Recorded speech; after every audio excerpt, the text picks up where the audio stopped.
Hawthorne Huddle, and we're glad that you're here. Hope you're having a wonderful, wonderful week, being attentive, mindful of COVID-19, mindful of the threat, the danger of the Delta variant, and mindful of the need to re-establish protocols in the face of the threat. And we want to always be encouraging of each other and modeling for each other the proper protocol, and have conversations about the value and the safety, the efficacy of getting vaccinated, because there are those among us who are still doubting or unclear or denying. And while we respect everybody's ability to come to their own decision, we have an obligation to each other to be as clear as we can, to encourage people to act responsibly, not only for themselves, but for their children, for their neighbors, their neighborhood, people they don't know they come in contact with. So with that, let us begin the program. So you have the agenda. And Diana, let me throw it to you just to welcome everybody.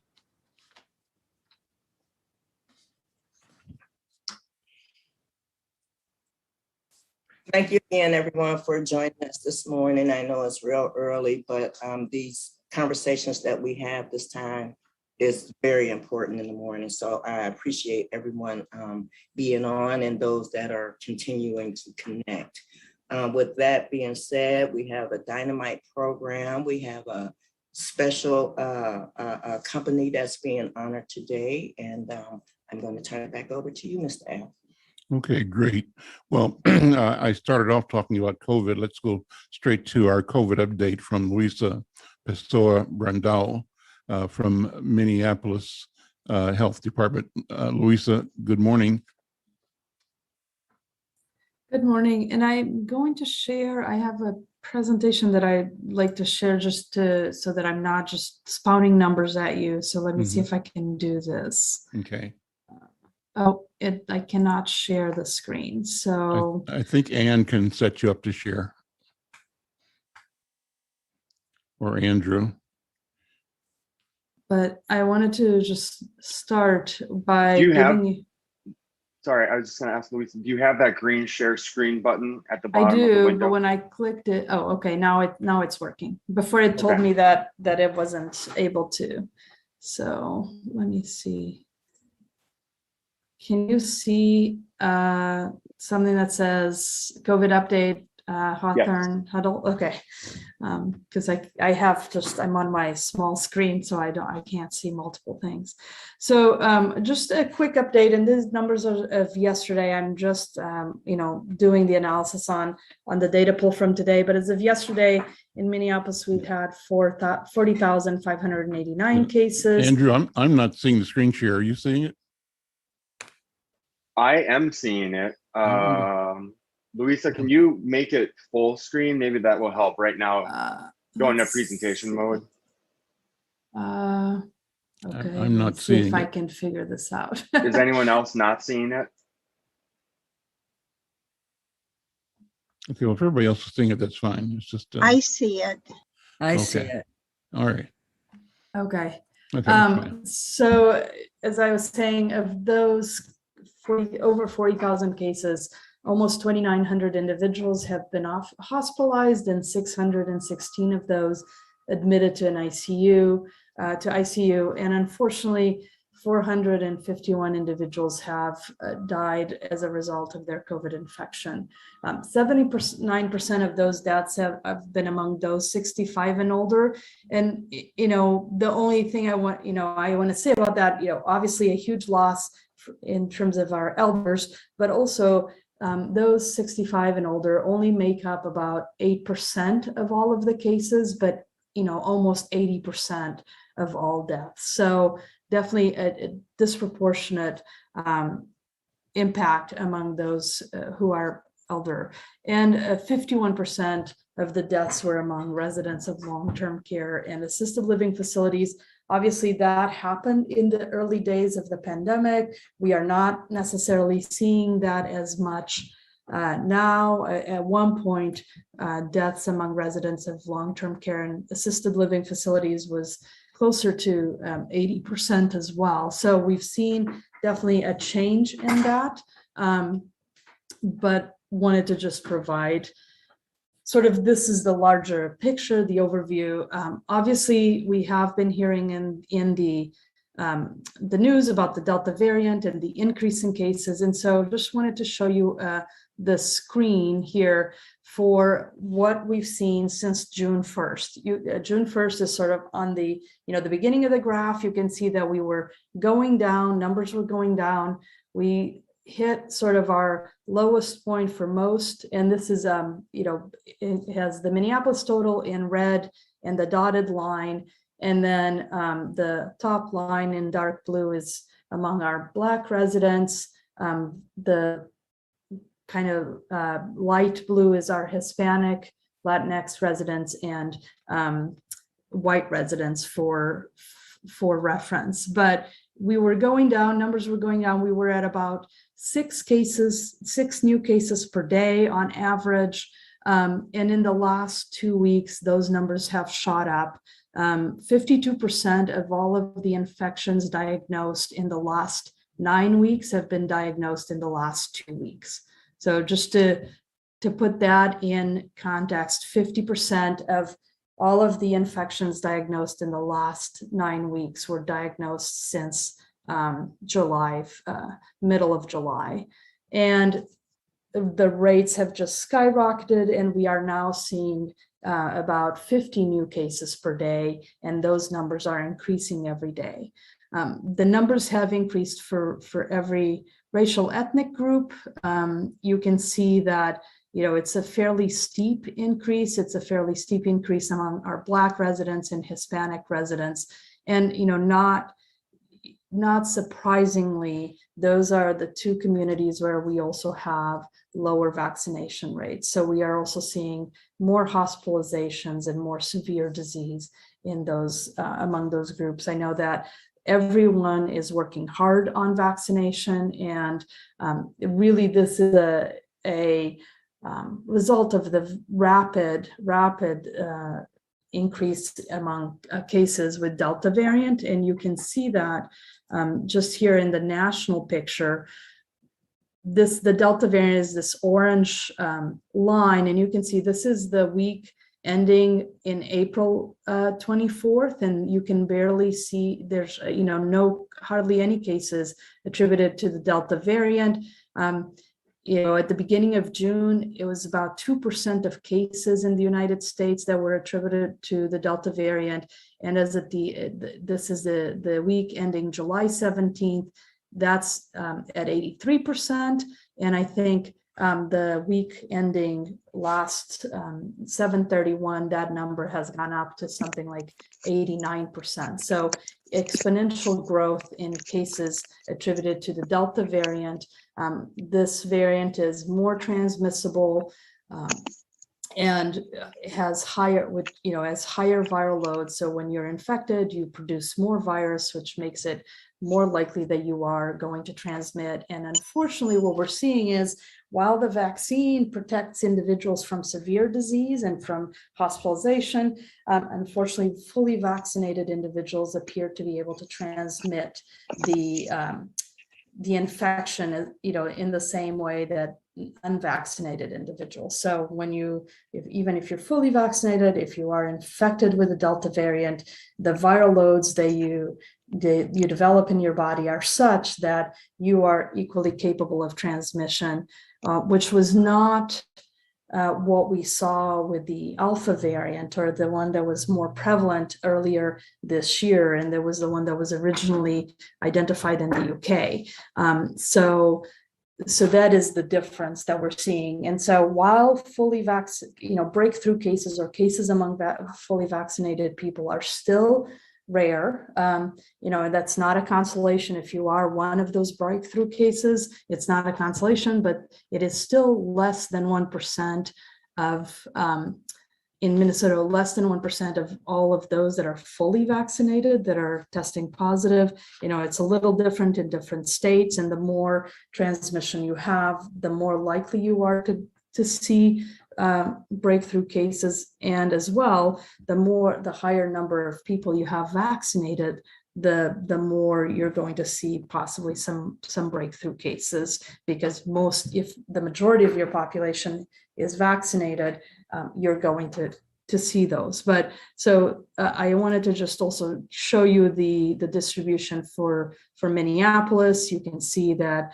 the numbers, the proportion is the same. Our number of specimens that have been sequenced over the last couple of months has gone down because of as testing has gone down. But I wanted to show you this as well. Our picture in Minneapolis and in Minnesota is very similar to what we're seeing with the national picture as well.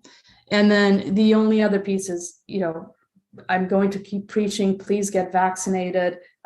Yes, we're seeing cases among those that are fully vaccinated, but the likelihood of hospitalization is 8 or 9 times greater for those that are not fully vaccinated. The likelihood of having symptoms is also greater for those that have not been fully vaccinated, and as well as the likelihood of death. So COVID is still very much present. Unfortunately, with the advent of the Delta variant, it is very much back in the conversation, and so much so that CDC has changed some of their recommendations, and as well as we have made some additional recommendations here in the city. And I see it looks like there might be a couple of questions in the chat. I'm going to stop sharing, and I'm happy to take any questions. Let's see. Okay, so there were no questions. It was just some additional information, but I'm happy to take any questions. The new recommendation from CDC is that if you are going indoors, even if fully vaccinated, wear a mask in areas of high or substantial transmission. Minneapolis is very much in the substantial transmission, an area of substantial transmission, as is Hennepin County and most of the Twin Cities Metro, if not all Twin Cities Metro counties, as well as a lot of other counties in greater Minnesota. We are also in the city, the city and the county and the park board and other institutions have now mandated that in city-owned buildings, it will be required to have a mask when you enter, regardless of vaccination status. And all city employees will be required to wear masks when they are out and going into businesses. So for example, our health inspectors will be required to mask as they are going into establishments. Masking protects you and protects others. So it's something that we do for ourselves, but we also do for others. You could be asymptomatic, and and if you are infected, you could still infect someone else that may not be as, may have other issues. If you have family members that are, immunocompromised, that is something that you're doing for them as well. And then, we're starting, hopefully we can get this under control, because we all, we know that school is coming, school is about to start in about a month, and we all want our kids back in school and safely. And unfortunately, those 12 and under cannot be vaccinated. And we are needing additional safety data for that group in terms of clinical trials, and about 6 months worth of that. And unfortunately, most of those trials started in May or June, so we're still a ways out from having that full 6 months of data, which means that we're still a ways out from having an approved vaccine for those kiddos 11 and under. And so that's a large swath of the population that cannot, does not even have a chance to get vaccinated. They're not eligible for it. So again, happy to answer questions. And yes, Andrew, free testing is still available. So the vault testing is still available at the at the airport, and you can still order a test online from the Minnesota Department of Health. I think there are still, even if you go into a clinic, if you're just doing a regular test, not a rapid test, most of those tests should still be free as well. But there's definitely still free testing sites that are available. How is the increase among the Black community? So, this increase has happened just recently, in the last 2 weeks. And so I know that the state, MDH has been doing their press briefings again, which they hadn't been doing them regularly for a couple of months. We have our data on our website. We have been communicating with partners that work with those communities. And, part of me being here and also taking opportunities to talk with community organizations is part of it. And I think the other way it's hopefully being communicated overall is through news media and,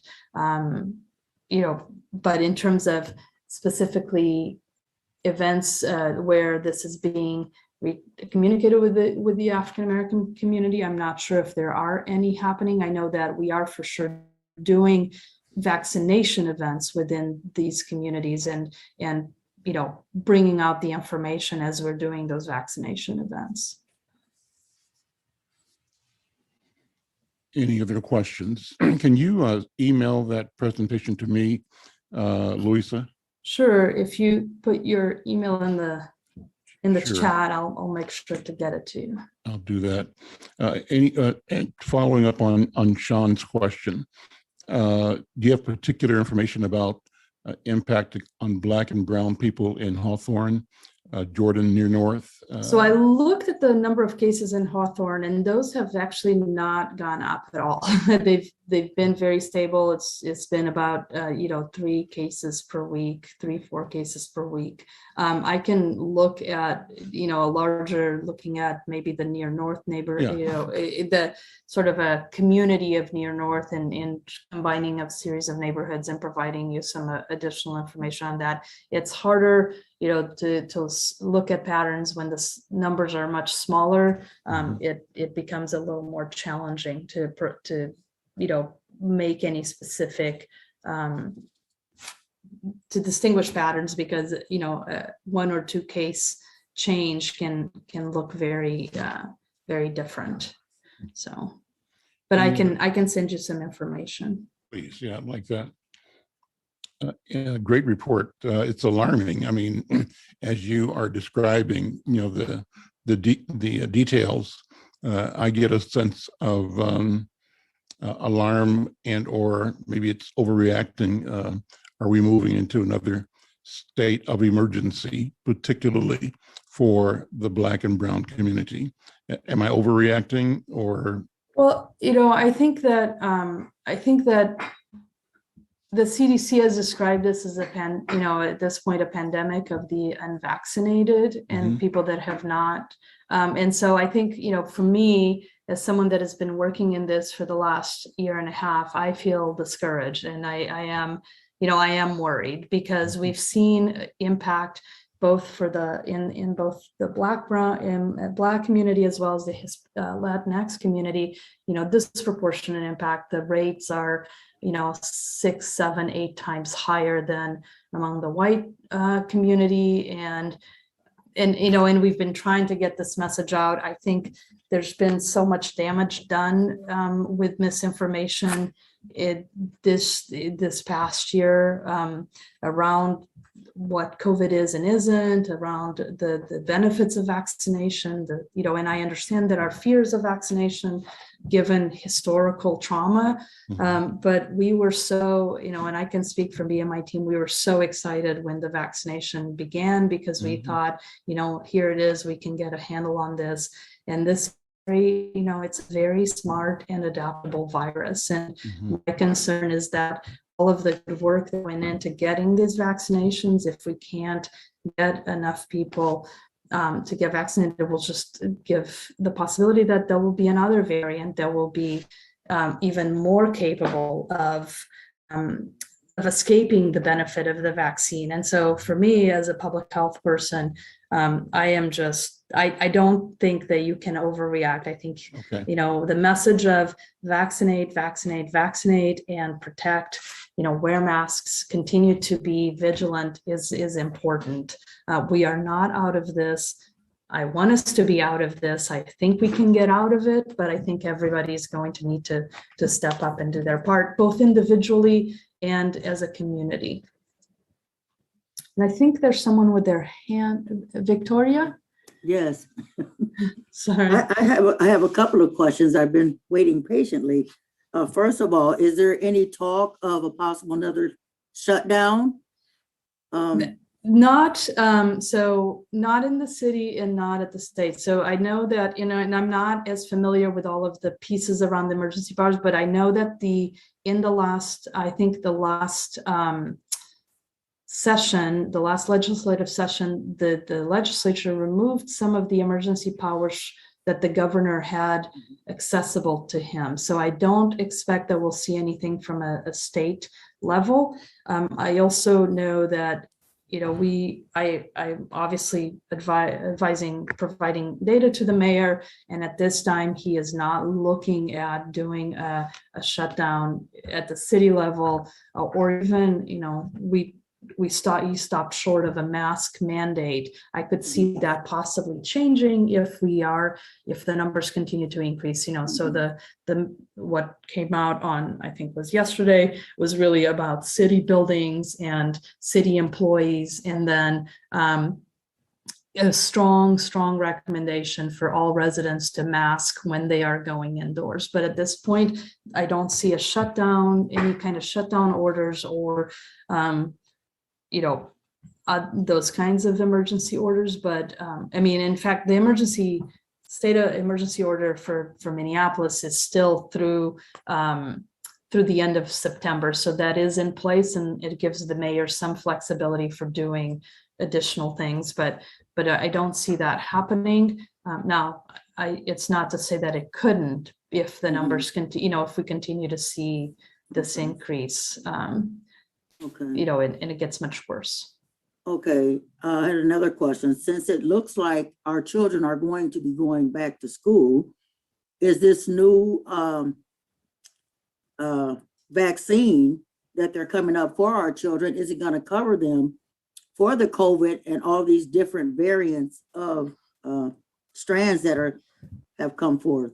So the vaccine is still, the current vaccine, the vaccine that I've received, that a lot of people have received, the Pfizer, the Moderna, the Johnson & Johnson, is still effective in terms of protecting from severe disease, for even for the Delta variant. So it still covers you, even though you might get infected, you might have high viral loads, you're still not going to get as sick, you're still not going to end up in the hospital. So vaccines are never 100% in protecting you from getting infected. They're more they're still fairly effective in protecting you from severe disease. The vaccine that they're studying, the vaccines that are being studied for the 11 and under, they have they're the same vaccines. They're basically, I think, looking at dosage because of the small bodies and some of those differences. They're looking at what is the dosage, and they may be able to,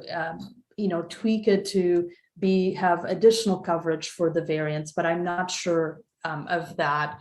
But it is, because the studies started or are being done when there was already some more knowledge of the variants, it is possible that they are looking at tweaking, the messaging that is in the vaccine around the spike protein and those things to make it more challenging for, say, something like the Delta variant to attach to your cells and begin replication of the virus in your body. But I'm not, I'm not a vaccine or a microbiology expert, so I'm not sure. But it is the same. It is the Pfizer, the Moderna, and the Johnson & Johnson that they are studying. And I think they really want to look, especially for younger kids, given some of the things that happened with the myocarditis and with a couple of other, rare events that have been noted now that we have so many, people being vaccinated, that was harder to look at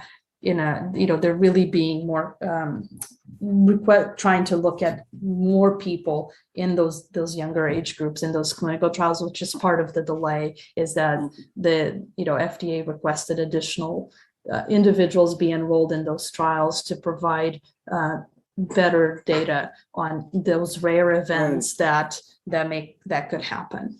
Okay. I have one more question, if it's okay. I am totally in agreement with you on this thing mutating once again. If people are not getting vaccinated, at what point, or is there a point? I mean, in my look at history with pandemic is concerned, it's like mandated. I mean, it's like you have to get the shot because people are dying, and this thing is constantly mutating. Will we ever get to that point where they're like, you know what? It's not, you can take the shot if you want to or not. Now you have to take it, or you're going to be the one quarantined somewhere, because this thing is steadily mutating, and we're chasing it. And it's so I don't know if there will ever be say a national mandate or something like that. I mean, we're definitely seeing a change in, I think the last couple of days we've sort of seen a tide change in terms of that. More employers mandating vaccination, even healthcare groups that had not mandated are mandating vaccination. Some areas of the federal government mandating vaccination for employees. I can tell you that, and it was reported in the paper that the mayor is looking at mandating vaccination for city employees. And I think that you're going to, and then you're seeing some businesses saying that they will be requiring vaccination or a proof of a negative test within the last 48 hours before they let you in, all of the First Avenue venues. And so I think there has been a slight tide change in terms of that vaccination and increasing pressure on people getting vaccinated. I don't know. I think that there's other issues that I'm not able to speak to the possibility of full mandate for everyone. I mean, I think right now we will continue appealing to, the vaccine helps you if you get infected, and it helps those around you that may not be able to get vaccinated because they have an immunocompromising condition that makes it hard, makes it dangerous for them to get vaccinated, or there's not a vaccine for them, such as those who are 11 and younger. And so I think, that is, and we have seen with the news around the Delta variant and the increase in cases, we also have seen an uptick in our vaccination numbers, but it's still not sufficient to get to where we want. But I don't, I think that we'll see probably more private employers coming out with mandates for vaccination, but not necessarily say, and I'm not sure what the authority would be even for the government to mandate a vaccination. And obviously, to make it required for school will be hard until there is a vaccine that covers all kids, because right now only 12 and older can be vaccinated. Okay. Let's do one more question. I see Clarence, you got your hand up. Thank you. Like others, excuse me, like others, I really appreciate the information, and it's good to hear it. And it's encouraging to know that Hawthorne is doing something that is really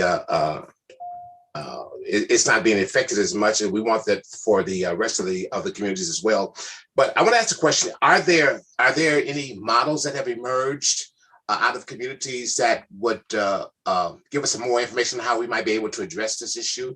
a community perspective, because I think that many times the communication that comes out is much more at a large global versus a more local, individualized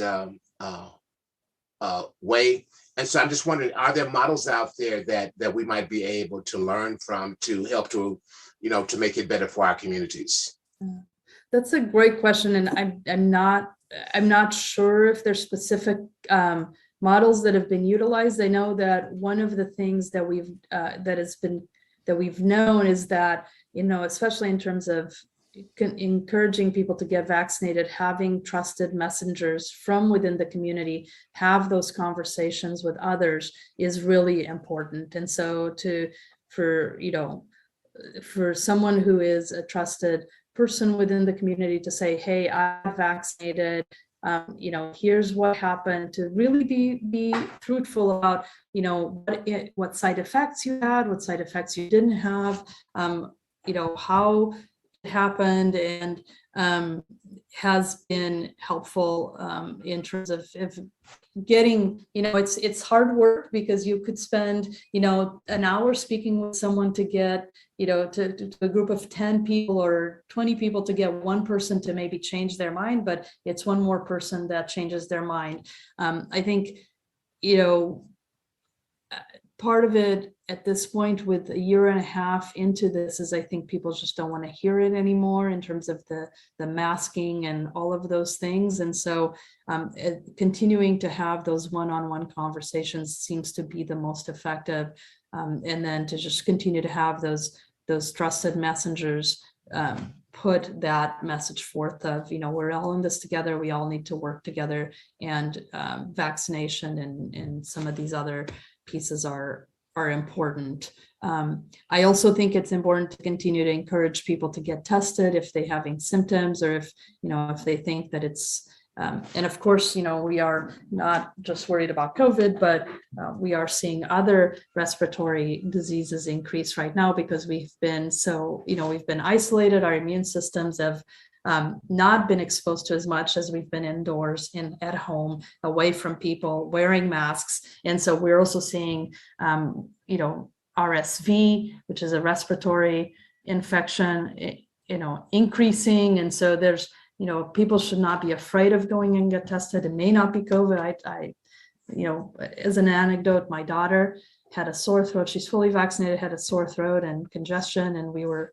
concerned, obviously, took her to get tested. Thankfully it was negative, but she hadn't been anywhere. But I was still kind of thinking, even if she hasn't been anywhere, I just want that peace of mind. So, to continue to encourage testing it started to take up again, but it had gone significantly down, and we're seeing our positivity increase. So just continuing to have the conversations about testing, about protecting yourself, and about vaccination above all, really. And that is, I think, where if you're trusted, if you have some friends that have doubts, being really honest about it, and not saying, oh, there's no side effects. There are side effects. You could feel really tired. You could have a little fever. You could have a huge headache after your first dose. You could, not be able to get out of bed for a day after your second dose. But being honest about those, and then saying, yes, that happens, but it's, 2-3 days of not feeling great, for protection of mind for the rest, for the next few years or until we are out of this. So I think that those have been the things that I've seen being successful. I don't think there's sort of a model. And part of that is because we're still, we keep talking about building the plane while flying it. And we're still a little bit doing that, because this thing has just come and gone in these waves. It's never gone away, but it's certainly changed and, and caused us to have to pivot and adapt and change things. So I think Lisa, that is, to me, my most, I think the most important piece. Lisa, thank you so very much for this informative, engaging presentation. We're going to move the agenda forward, and Bill Magnuson is here. Bill, good morning. Would you bring the safety report? Yes, sir. Morning, everyone. So for part 1 crimes for the Hawthorne for month of July, there was 1 homicide, 0 rapes, 9 robberies, 10 aggravated assaults, 4 burglaries, 9 thefts, 6 auto thefts, 1 arson, for a total of 40 Part 1 crimes. To note that auto thefts were down from last month by, I believe, about, I think we had around 12 or 15. We're down to 6. Also to note that we just had National Night Out on Tuesday. I was out with the inspector visiting events. Not as many as we've seen in the past. I think that had to do with the past year with the pandemic and some other civil unrest issues. But overall, I was pleased to see some events, visited them with the inspector. Cub Foods had a good event going on with Push for Peace. The Trey Pollard and Lisa Clemens and Mother's Love were both up there. So it was a good night. So I just wanted to touch on that a little bit. And that's about all I have. Great. Quick question. What would you say is the morale factor right now in the department? Are members of the department feeling more positive? Is there less disconnection? At one point in time, we were getting the feeling that a lot of the officers were feeling that they were being, not appreciated by the public that they're working to serve. What's your general sense of the feeling right now in the department? I think that's accurate in some areas of the department. For me personally, up on the 4th precinct, I think that it is better. I think that the officers are feeling appreciated. We're not seeing a lot of stuff like other precincts might, like down the 5th and the 3rd, with the community kind of turn their backs on them. Because up here, it seems from the interactions I've had with the community and from some of the officers I had, I mean, obviously there's going to be some that don't like us, and we have to work to build those bridges and improve those relationships. But for the most part, overall, I think the community does show appreciation for us. They know that we're needed out there to partner with them, to continue to work with organizations like A Mother's Love. We Push for Peace. Reverend McAfee's group is working with us too. And I think that we're seeing some general progress with decreasing crime and being out there and helping people, get services they need. So I think that we just have to keep building on those. But I think for the 4th precinct overall, I think our morale might be better than it is, citywide for some of our officers, and especially for everyone there too, because Inspector Adams just wants us out there, and the other lieutenants as well want us out there engaging with the community and providing the service that we're there to provide, and that's to assist and help and protect. I'm sure I speak on behalf of all of the people here and the people in the community in asking you to carry our appreciation to all of your colleagues and members of the 4th precinct and members of the police department, because I think it makes sense to say that to you. Want to do, please take the message back to the inspector and to the colleagues, letting them know that we support them and their work in our community. We appreciate it. Thank you, sir. Will do. Appreciate Diana? it. I just wanted to, Nope, you muted yourself. Okay. I just wanted to say to Bill that our block club up here on 52nd in Camden was the one that was on the news. So we're very appreciative to have the police come up here and do activities with us up here. I actually saw it in the news, and that looked like a really good event. So It was. I wasn't here. And it was awesome fun to see the police up there and the appreciation that we were showing. I really appreciated that. That was great. Okay, great. Well, thank you, Bill. Keep up the good work, and we really appreciate you being here as well. Let's move on in the agenda. I'm going to turn it back over to Diana, because we're going to honor the work and contributions of some dedicated community leaders. Diana? Yes. Everybody, I don't know how many people are familiar with Unison Technology, but Andrew is going to share our honoree, and Miss Tony, she's on the phone, so she's going to say a few words, but I got to tell you a little bit about this company. We met this lady, Miss Tony, right here, and I'm hoping everyone could see the photo of her holding the plaque. They came to us about 4 years ago and wanted to partner with us. And I have to give them credit. every year they are spot on with the backpacks. They are spot on with the winter warmth. And so we thought that to show our appreciation, we wanted to honor them. So I just want everybody to know that they are a great company to work for. They came to our office and did a job fair. I think there's like 4 or 5 people that got hired or interviewed out of it. But just so you know, we do have great companies in our community, and they're right here in our backyard. So what I would like to do is turn it over to Miss Tony to see if she has anything she would like to add to what I just said. Thank you very much, Diana.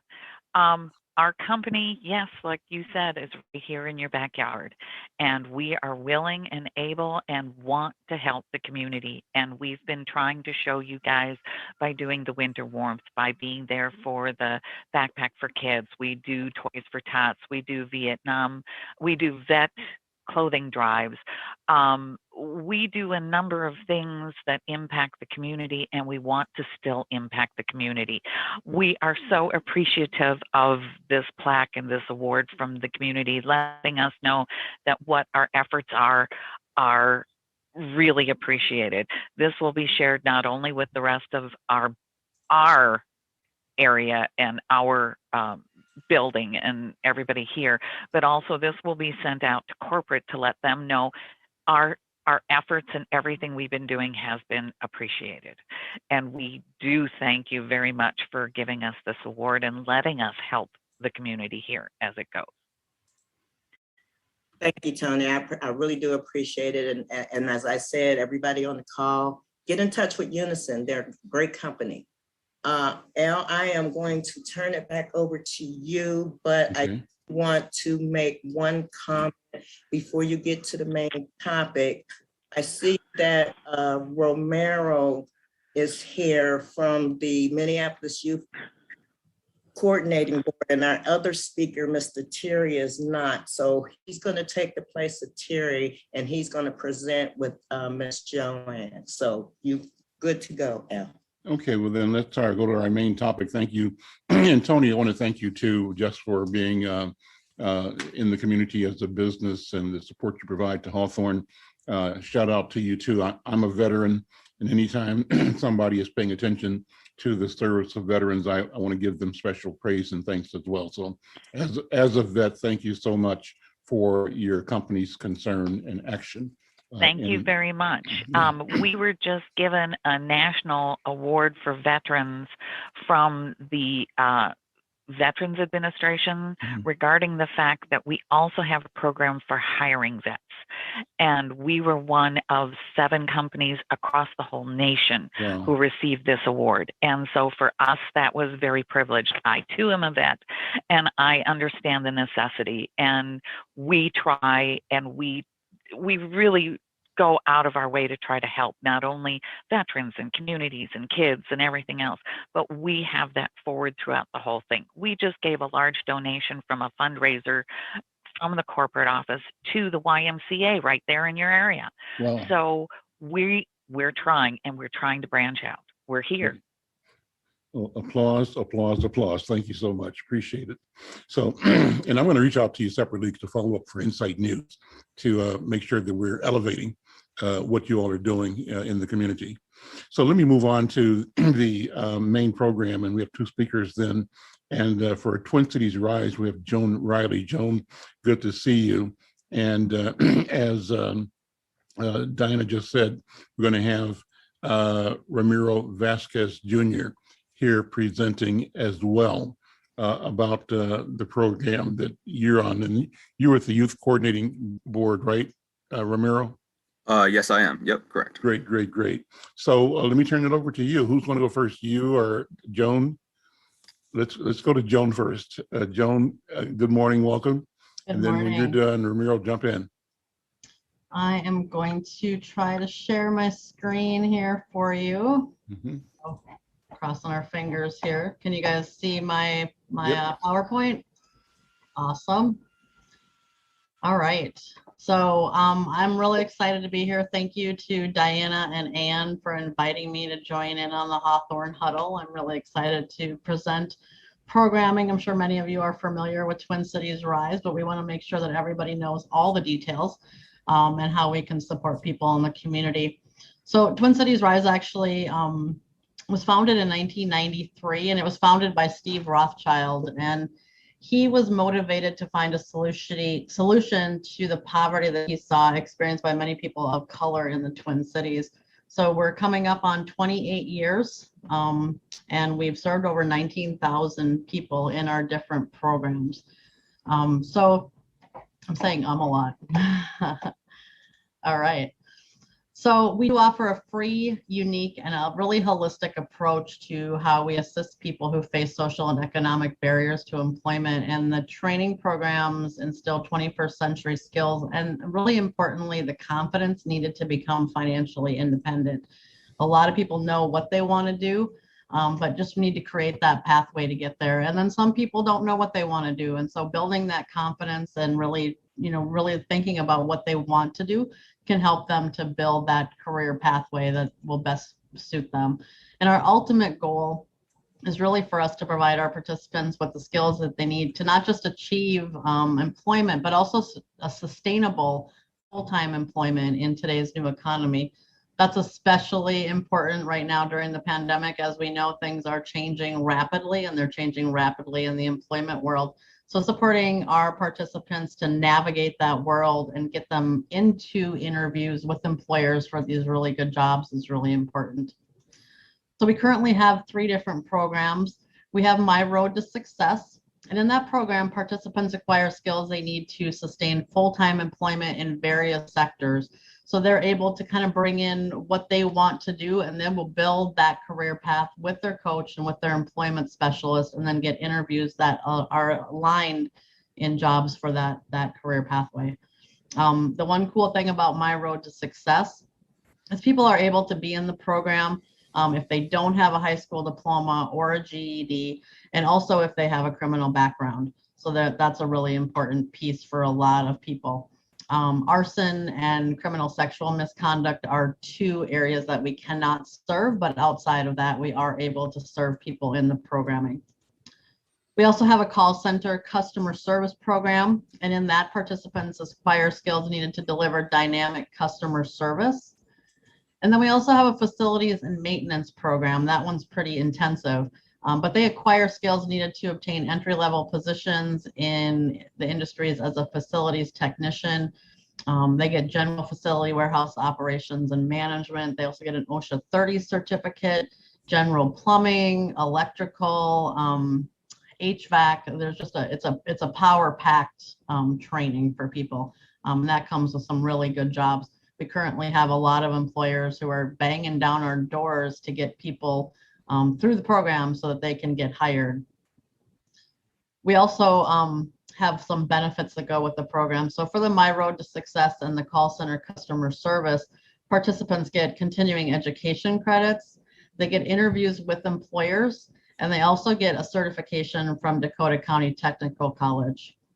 For the facilities and maintenance program, the benefits are that OSHA 30 certificate. They also get 30 hours continuing education units and the boilers exam preparation. We also pay for their test for their boilers license.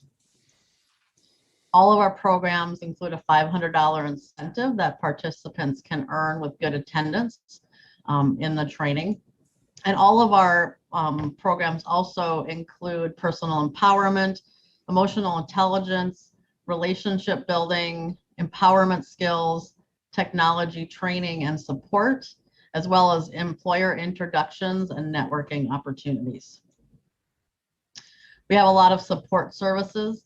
We have one-on-one career coaching. So they will have a foundational coach that they are assigned to right when they're admitted to classes. They'll work with them through their whole 2-year process. They have an educational coach who works with them to make sure that they're succeeding during the classes. And they have emotional support as well from their coaches. They also have an employment specialist that works with them to obtain those jobs and to navigate that. We have a person dedicated to resource assistance. She's amazing. So if there's any barriers that people have, no matter what they are, we're going to work with them to either remove those barriers or find a way around them. A lot of people are needing interview clothes, housing resources. It could be transportation or daycare assistance. Any barrier that's getting in the way, we're going to work to find resources to support our participants. We also have some grants available for transportation and continuous education. So once they've completed the training, they can apply for a micro grant. Maybe they need a car to get back and forth to work, or they need an additional credential so that they can move forward in their career choice. Those micro grants are available for them to apply for to help them with that funding. Interview prep and resume cover letter creation is really important when people are applying for a job. So we make sure that everyone is interview ready with a great resume, a cover letter for them to apply for jobs, but also to be able to nail that job when they get into that interview.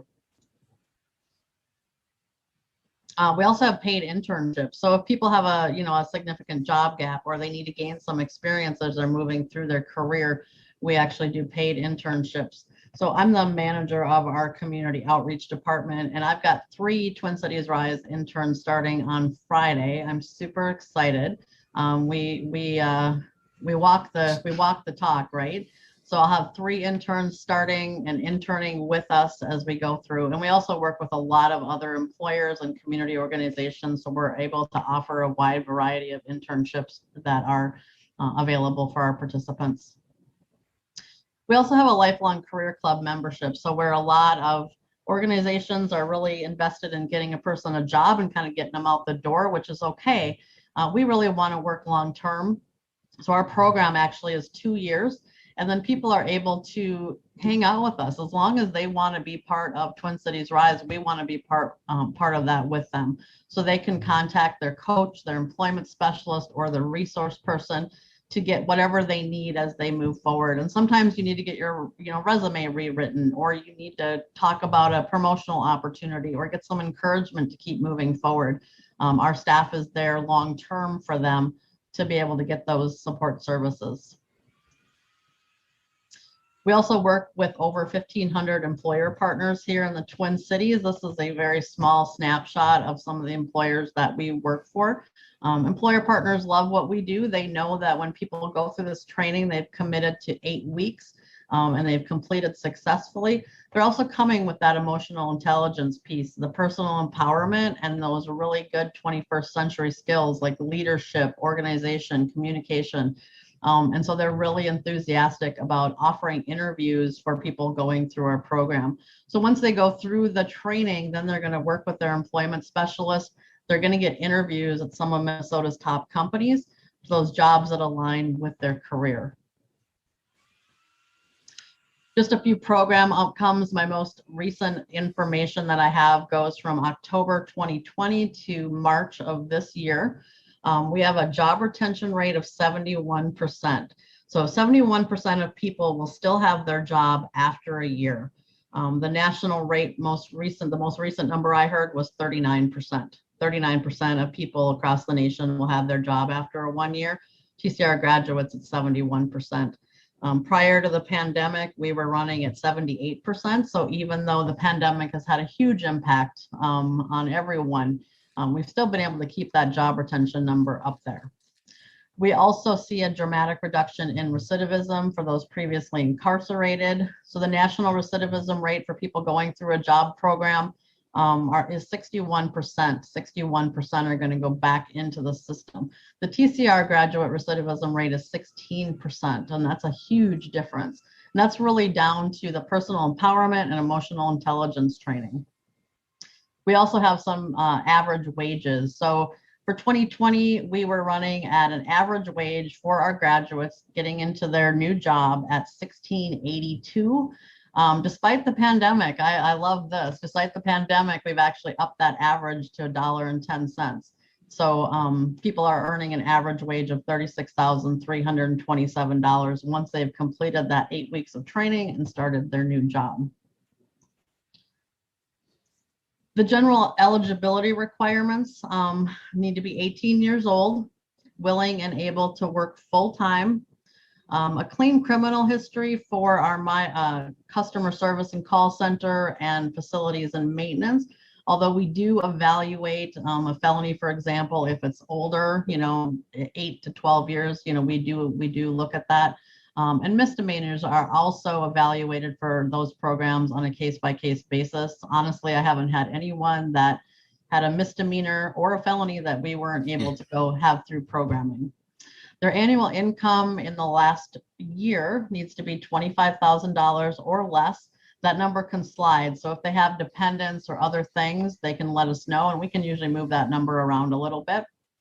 They do need to have access to the internet and a PC, laptop, or computer with a webcam.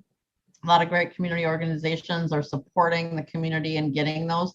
We're running hundreds of people through sometimes programming at the same time, so it's hard to guarantee that we can provide that, but we do when we can. They also need to have a high school diploma or GED for the My Road to Success or the facilities and maintenance training. But remember, or I'm sorry, for customer service and facilities and maintenance. But remember, for the My Road to Success, you do not need to have that. For the facilities and maintenance, they also do need to pass a physical exam prior to employment and have a valid driver's license and vehicle, or the ability to obtain those. And lastly, my contact information is available to you, and I have put it in the chat also. You're welcome to contact me if you need information. We do have a listserv that we can put people on to get a monthly update with flyers and class start and ending information. Our team is always ready to answer your questions, to do a soft transfer if you have, a client that maybe needs some extra support as they go through their process. And we also have an online link for them to apply for the classes. And it's really easy. They can apply online. We have an assessment that's online. Our classes right now are all virtual. We will be switching, we're not switching it up a little bit. As soon as we're able to open, not sure when that is, we will do a hybrid. So we'll be doing some in-person classes as well as maintaining our virtual classes. We found that it's so much easier for people who have children, transportation issues, things like that, to be able to attend those classes.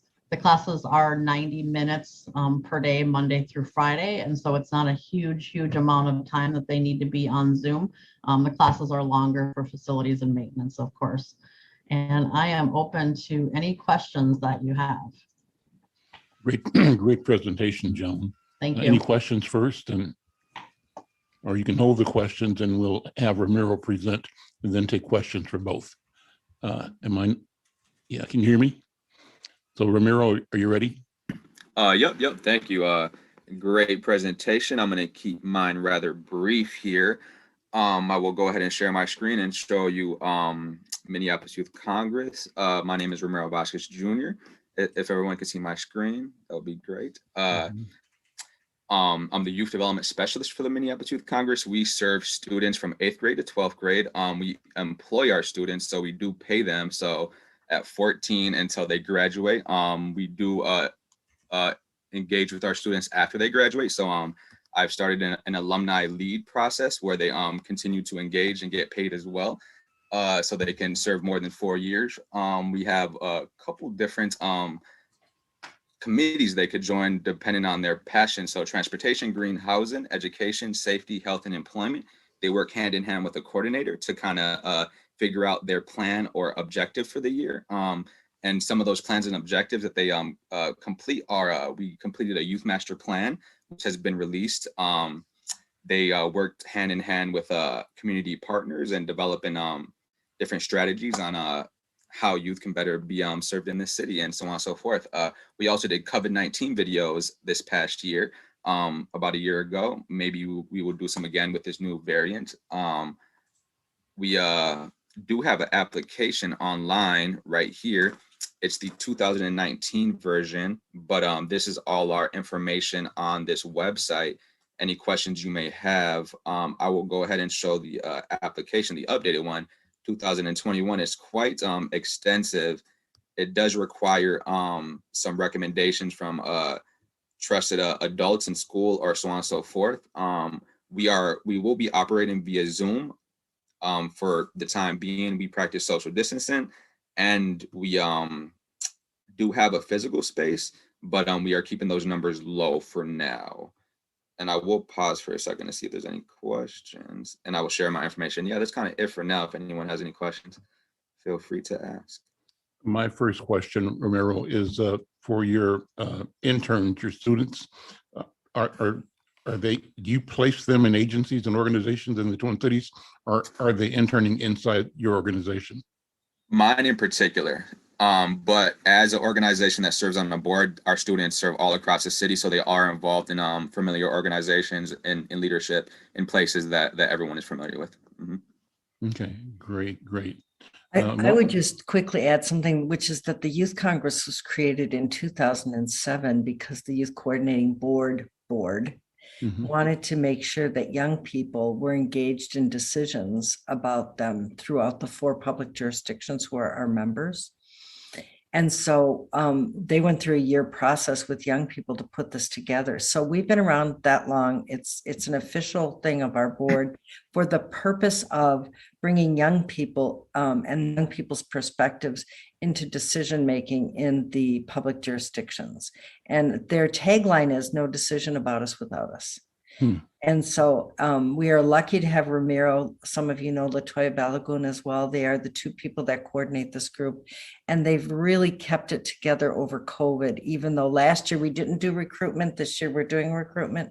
It's an amazing group of young people who have added to the public conversation in a way that adults just can't. We just don't have that perspective. So it's just a quick shout out to Ramiro for the great work that he does too. So. Yeah, Wonderful. thank you, Ann. And we also incorporate an oath of office, so they do go to City Hall, and we have elected officials come and speak. Very great, and does an awesome job at collecting those. We had Ilhan Omar join us, who's a very big fan of our work, and our students are fully aware that they support the city of Minneapolis and do that. We have 100% graduation rate. We serve 50 students. Our application is due September 30th. Our students are interview their constituents, so the people they're going to work with, and so do our coordinators. I kind of play the backdrop, but that's kind of all the information I can give you for now. I left my email. I have the updated versions of the application, and we will be putting that on the website as well. So thank you all. Great, thank you so much. Any more questions of Joan? Joan, that was a great presentation, and what a wonderful organization and resource you all bring to community. So thank you so much for your work and for being here as well. Any other questions of Joan? How do you distinguish yourself, Joan, from other programs that help people get employment or get into the workforce? As you were speaking, I was thinking about what's the difference between you and say an organization like Summit Academy, for example. Theirs may be more specialized than yours, I don't know. Or there used to be Hired on Plymouth Avenue. You might be doing what Hired used to do, but I'm not sure. So how do you differentiate yourself from other assets and resources in community? I think part of it is the long-term work we do with people, that they're available in 5 years, 10 years, 15. You know, we've been around for a long time, right? So they can come back whenever they need that support, they can come back to get that support. And I think that's really important. The other part is really the personal empowerment and emotional intelligence training, really working with people inside out, right? And really giving them the tools that they need so that when they're having that self-doubt, when they're having issues with a person at work, because we all, you know, there's always somebody, right? Whenever we're dealing with like life, because life is hard, and especially right now with the pandemic and everything going on, to have those tools to navigate those things better and to make decisions in a different way that are more self-focused and, you know, family focused. You're supporting your family, you're supporting your world, and being able to do that. And I think a lot of employment programs, while they do amazing work, are doing internal work for people. And I think that the internal work is so important for people to move forward in their lives in a direction that they want to go. When they have those tools, when they have that confidence, when they know how to build that, then they can keep moving forward long term. And I also love it too, because they can pass that on. It's a generational thing, right? I love doing this work. I've been working with emotional intelligence and personal empowerment for a very long time. And you get to see participants taking that personal work home with them, and changing the dynamics in their families and in their community. And it's an amazing thing.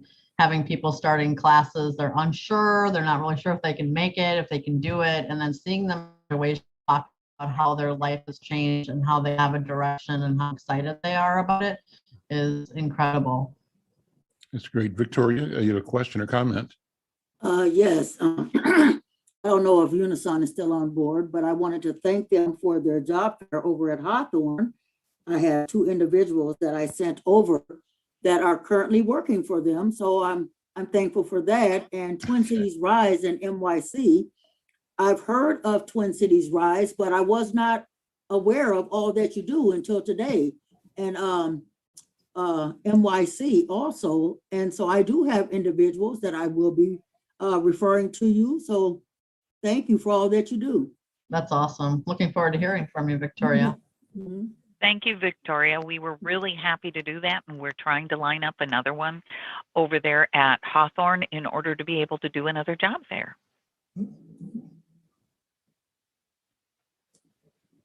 Well, that just makes the day work really nice. I think everybody's smiling, right, at the how we support each other and acknowledge each other. That's what makes this meeting so powerful and so wonderful, because you know, it's easy to be discouraged with the general information environment, but this kind of interaction at the grassroots level, I think, fortifies everybody and sort of encourages us to redouble our effort to bring our personal joy into interaction with each other around a common vision for building families and communities. So this is great. Let me move the agenda and turn it over to Diana for the Hawthorne neighborhood report. Diana?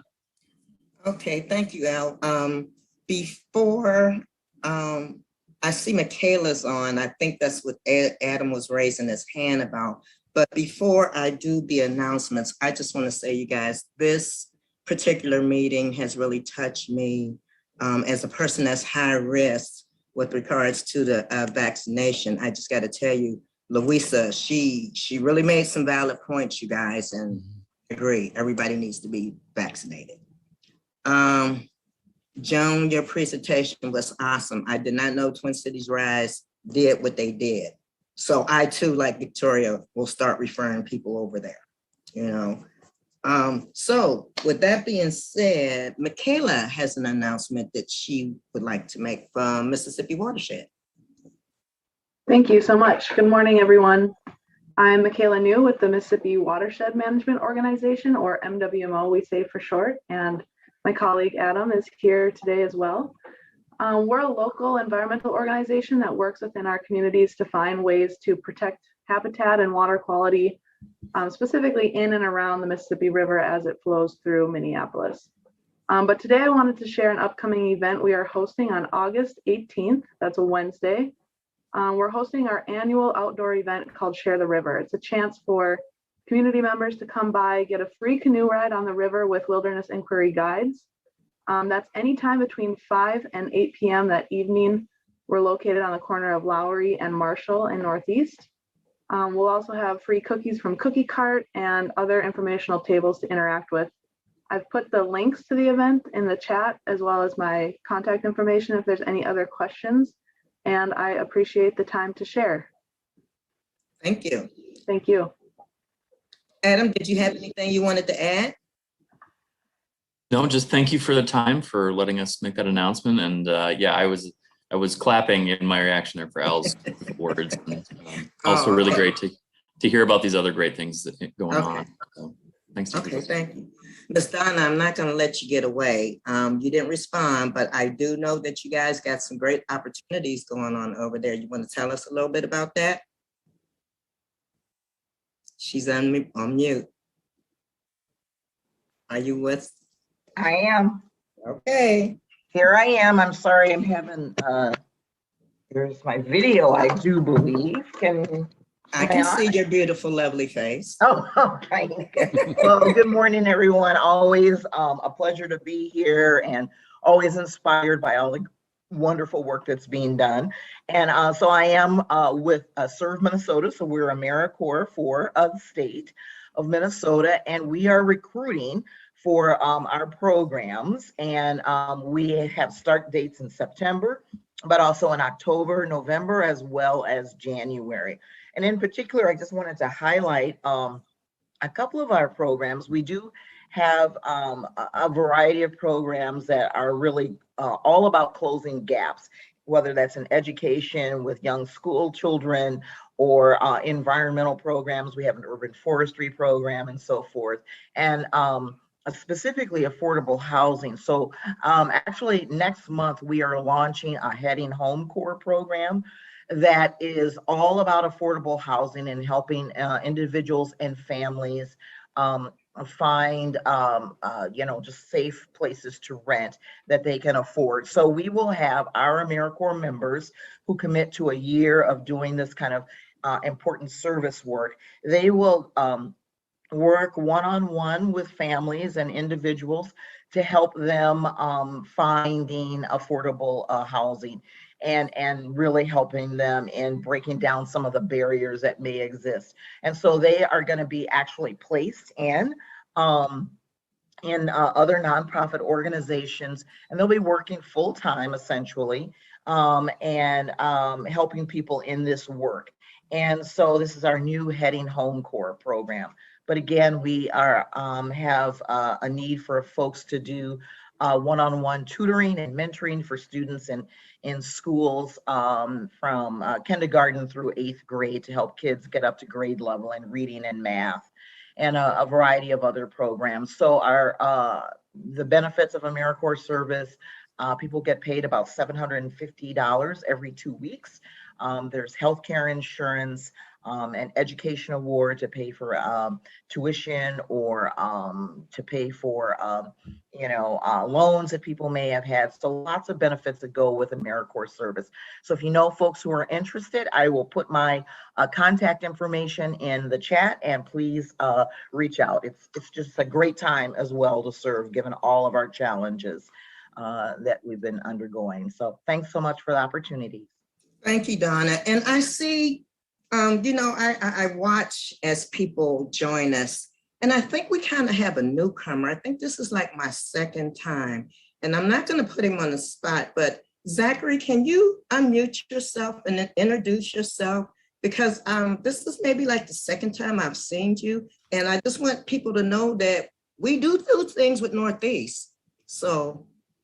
Yeah, well, good morning. Thank you for that introduction. My name is Zach. It says Zachary, but I go by Zach. I probably should have changed that. But I work for Northeast College Prep. We're a charter school. We're located on East Hennepin and Industrial Boulevard. And I'm the communications and outreach coordinator. So I had come to another meeting and I saw the email for this one, and just a great way to learn about the goings on in the North Minneapolis community. And we have a lot of students that are from North Minneapolis and live there. So thought it would be important to learn as much as I can. So yeah. Well, thank you for joining us, and we look forward to you joining us every month. Absolutely. One more person, Ms. Tasker. Do you have anything to share with us today before I make my final 2 announcements?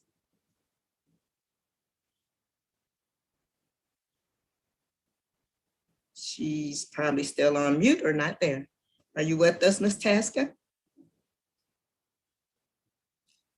Okay, well, she might have stepped away. Well, sorry about that.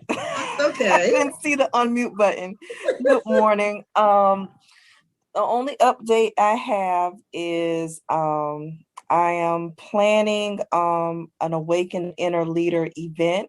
I'm not calling it a conference, but it's going to be like a morning, early afternoon of just workshops for November the 13th. So I've had Step Up students to work with me this summer, and they have been working diligently with planning this virtual event. And so there will be more to come in the coming months about that. And the event will be free, and we're targeting 2 different demographics, high school students and that 18 to 25-year-old age group. Okay. And that's all. Thank you. Thank you. Well, I gotta tell you guys, it's that time of year again where we are starting to collect coats for our kids.